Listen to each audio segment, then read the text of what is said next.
Tell me something, girl. Are you happy in this modern world? Or do you need more? Is there something else you're searching for? I'm falling. In all the good times I find myself longing for change. And in the bad times I fear myself. Tell me something, boy. I do try to fill that void. Or do you need more? Ain't it hard keeping it so hardcore? I'm falling. In all the good times I find myself longing for change. And in the bad times I fear myself. Well, that was Shallow by Lady Gaga and Bradley Cooper. And I just sang the first two verses. But this happens to be the favorite song of my next guest, Krishnan Narayanan, who is the head of human resources at Petrotec, based in Doha, Qatar. Now, Krish and I are going to be having a conversation on the future of HR and the future of HRTech. So, listen in to this conversation. I have with me today Krishnan Narayanan, who is the head of human resources at Petrotec. Krish is based out of Doha, Qatar. And he and I are going to be talking about the future of HR and the future of HRTech, keeping in mind some of the trends in Qatar and Middle East markets. And of course, we will also be drawing inferences from some global trends. So Krish, as always, it's wonderful to catch up with you. Absolutely. I think it's been long since we've been planning this, and finally we got to get together and Yeah. share some thoughts. Yeah, that's right. Pleasure. Krish, actually, we've seen that in the last couple of years, actually due to the pandemic, human resources as a function has come to the forefront. Mm-hmm. Right? I think, historically, many years ago, if you really look at it, a lot of people perceived human resources as somewhat a backroom function, based on the kind of size of the organization and so on. And but I think the pandemic really pressed the accelerator, and I think there was always a thought that what does it take for HR to have a seat at the table? But I think we are now past that discussion, because HR is really at the forefront, and they're really a strategic partner to the organization, driving a lot of the change, a lot of the design thinking. And interestingly, Josh Bersin in one of his reports also said that I think he would see HR as a center of design, for an organization. So that's really remarkable. So I thought, let me just bring you in and get your perspective on how you have seen the HR function evolve, given your own personal experience, exposure to various peers of yours, and also from a very practical standpoint. Sounds good. So, I mean, I've been in this industry for the last 20 plus years, Thomas, and as you rightly said, HR has evolved on a period, right, from being a backroom function to moving into a role where you facilitate and help organizations perform better. That, I think, is today's scenario, where the role of HR is not just operational, but in terms of helping organizations perform at a very different scale, where you have a long-term sustained performance, right? Yeah. That's I think the first thing. Number two, as George said, design is pretty much a large part of HR, both from an organizational standpoint and also from an experience standpoint. We talk about employee engagement and stuff, right? But how much of it is purely designed for the organization, right? And the challenge comes from the perspective that while as HR you try to be transparent and unbiased, the larger challenge for human resource is to ensure every employee has a wonderful experience, right? Correct. I would draw a lot of parallel towards this role towards product managers in tech organizations, Yeah. because as a product manager you see your customer and you're basically building your hypothesis based on how your customer would stay onto your platform or your product or your service, Yes. right? And that is pretty much what HR also has to do in today's world, right? How can you ensure people are having a wonderful experience working for an organization? Are they fulfilling their careers? Is the Right. organization able to get the best potential from their staff or their team, right? And most importantly, the infrastructure that you build, whether it is technology or anything that you build within the organization, is Right. that built with the view that people would want to go back and revisit those platforms, Right. right? So I think the larger part, as I see it, is in terms of the design thinking, right? Right. Where you work as product manager for an organization. That I think is the largest transition. Yeah. No, I think that's great, and I really like this analogy that you've drawn about around product management.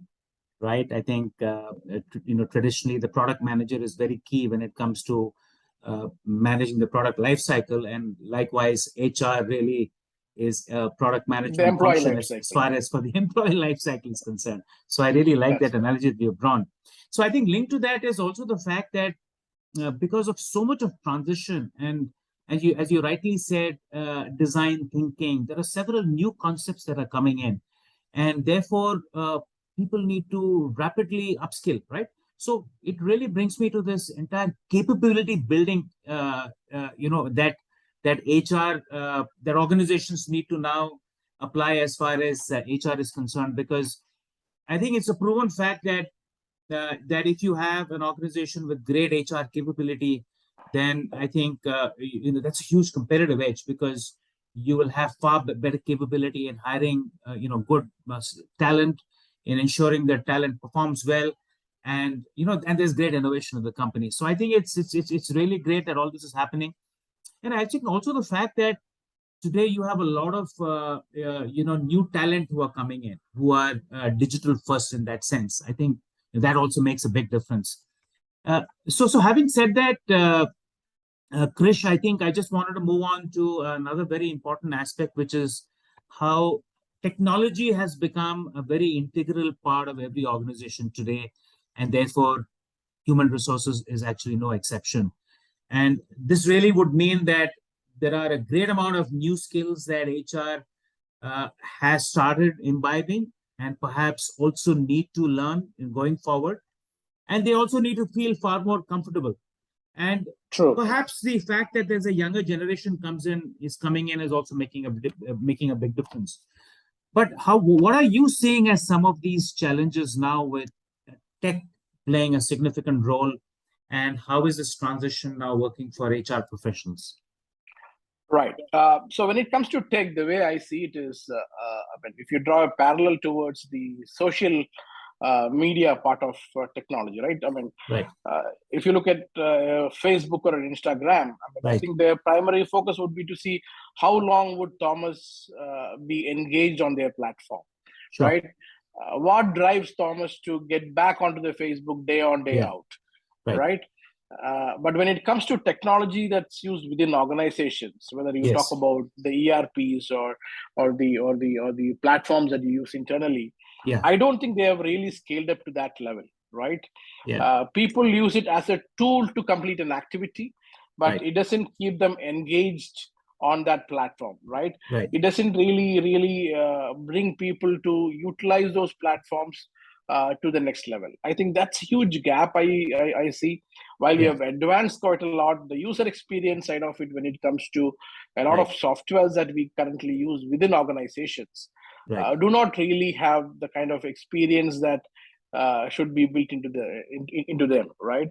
So Right. that I believe is an area which tech organizations seriously look at, I mean, rather than using it as a standalone software or a cloud platform which does a certain activity, it should also help organizations and people in the organizations revisit them and work on them, right? So the experience side of it is something I think that has to really develop in the long run.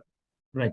But how do you see what's your thought on the skill sets of the HR professional? Because now with so much of tech adoption happening, so let me give a small example. Now, today there are lots of HRTech events that are happening. So a lot of HR professionals are visiting these events. They're understanding, in terms of, what's really happening around there. Now they need to then think about how some of these technologies can be implemented in their organizations. Okay, one is the adoption angle, but is there a way in which, so my thinking is, or either my question really is that, what do HR professionals need to do to lift their own skills so that they're able to better appreciate the technologies out there and then figure out what can actually work for them and what will not work for them? Right. So traditionally, if you look at it, HR's focus was purely on the people aspect of it, right? It was never driven on the performance aspect of it. Now with technology, the beauty is you can marry people and technology to bring in a lot more efficiency, a lot more performance-driven activities. The challenge, though, is what I noticed is a lot of organizations do not carry the level of tech orientation that functions like HR or even finance, for that matter, should have, right? How do you derive use cases and see how technology can support those use cases?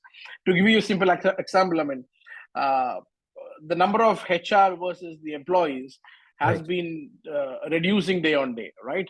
Now, how can you use something as simple as a chatbot to interact with your staff, right? Because obviously one HR cannot meet 100, 150 employees every day or for that matter, every quarter, right? So how can you use technology to bring that gap? I think that's an area where HR professionals have to really focus on how can we use technology for the betterment of the HR as a function, to drive performance within the organization, to bring in speed of operation. Right. So that's a unique skill that I think HR professionals of today should focus on. And the second part would be in terms of analytics, right? Post technology, you're talking about what do you do with this data, right? How do you support business in driving the organizational performance based on evidence, based on data, right? And what kind of practices can be brought in? So these are two areas. I would say one is the technology side of it and the analytics side of it are two things which have to go hand in hand. So that's great. So just moving on now, I just want to I just want to look at the topic of what are some people-related challenges. Now I know these challenges there could be some commonality across different geographies, but there could be some specifics as well in specific countries and geographies. So what are some of those challenges that you see in markets like Qatar, Middle East, based on your experience and the fact that you've been there for a long time? I'm sure, our audience would be quite eager to know the nuances of people-related challenges in some of those markets. True. Unlike India, for example, or the Asian market, right? Here, your people come from outside, right? I mean, while you do have a captive population, but then majority of your staff come from across the world. Right. So the first thing that you are going to face is diversity. I mean, dealing with people from different cultures is a given. That's something that most HR professionals in certain countries might not really be exposed to, right? Number two, unlike where you are able to develop people from ground up as fresh graduate engineers or whatsoever, those opportunities are quite limited. So you are technically dealing with a workforce which primarily are not fully suitable for your operation, right? So that is the second largest thing. Third are the regulations, because unlike where you are able to hire, for example, people from Bangalore or Mumbai or from Chennai, I cannot just do that because it all depends on the kind of visas that you get and the regulations that go in here, right? Because every organization has got the diversity pool that you work on. Sure. right? So the time to or the SLA time that you have from the time you decide to hire somebody and by the time they come on board is quite long when compared to Asian countries, right? So that I would say is the biggest challenge in our part of the world. And with diversity also comes the challenge of management, right?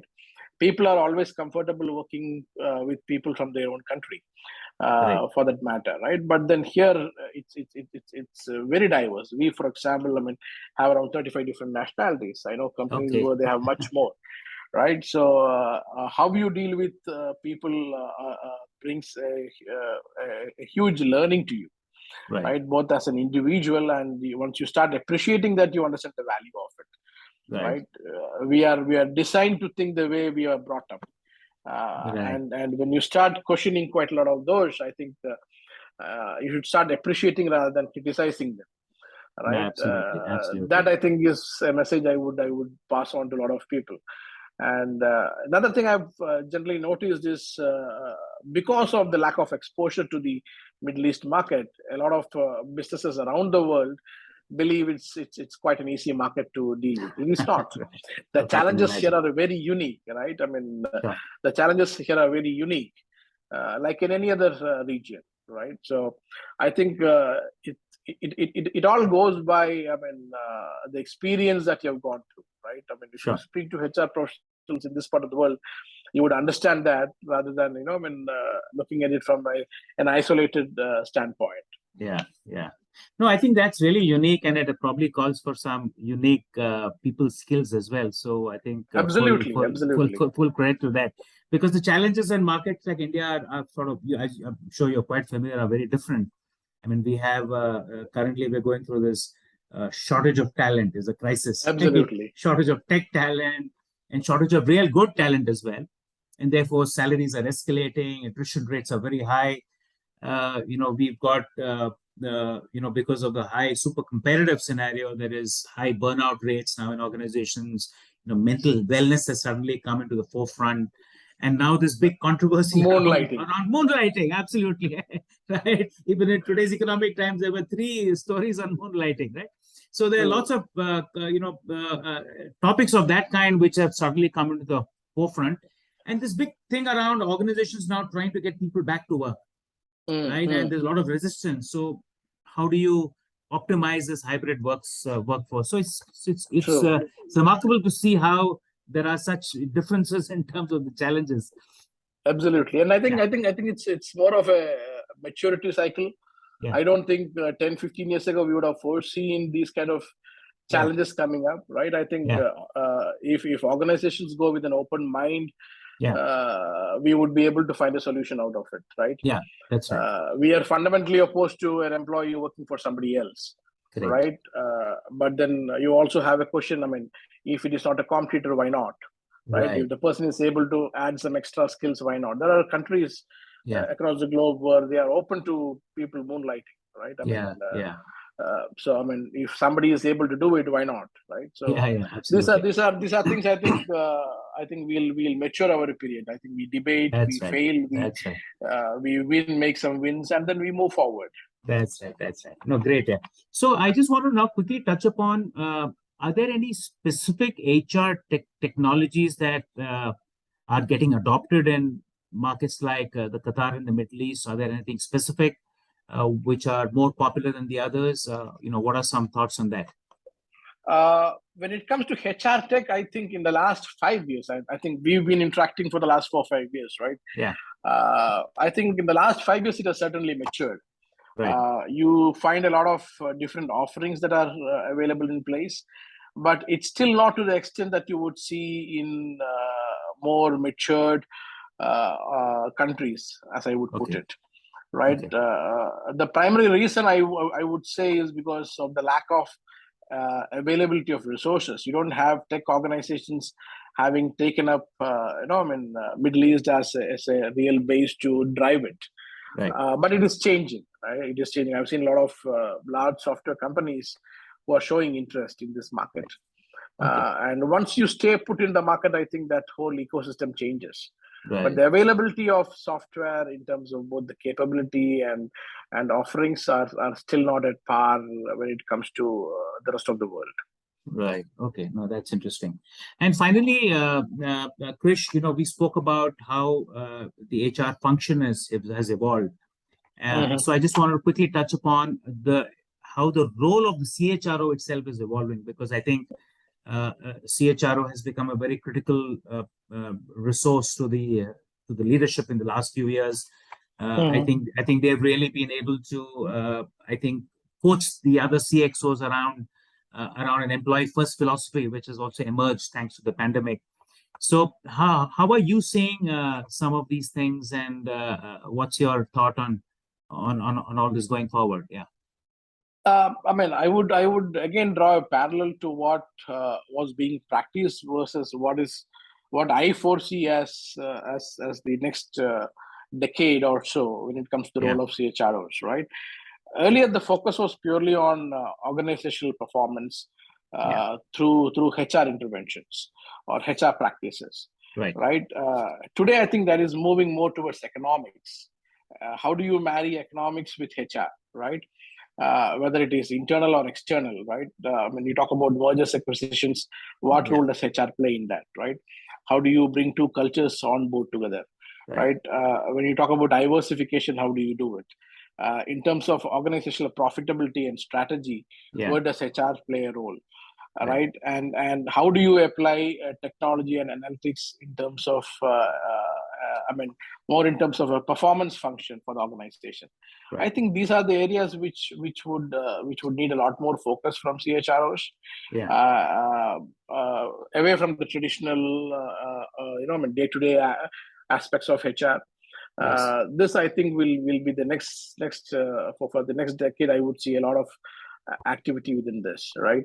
How can HR be on the platform with let's say, for example, the sales organization, or for that matter, the development organization, and drive their performance? What kind of platforms or interventions can be built based on economics, right? Because at the end of the day, it's all to do with the profitability of the organization and long-term sustenance. What kind of support can HR provide? It could it could be information, it could be forecast, it could be talent in itself, right? And how can people be move to a higher level of performance from, let's say, a certain level of activity to a higher level of activity, right? And retain. So these are the areas where I think CHROs would really have to focus on. I think those are great points and very, very comprehensive, Krish. And clearly, I think CHROs have a great role to make HR as a center of design, and therefore that's right. Also focused on the capability of the HR organization, how to upskill them and how to make them future ready. So that was fantastic, Krish, and thanks so much for your time. And most welcome, Thomas. Most welcome. It was wonderful talking to you. Yeah, and I'm sure our viewers will enjoy this conversation. Yeah. Thank you. Look forward.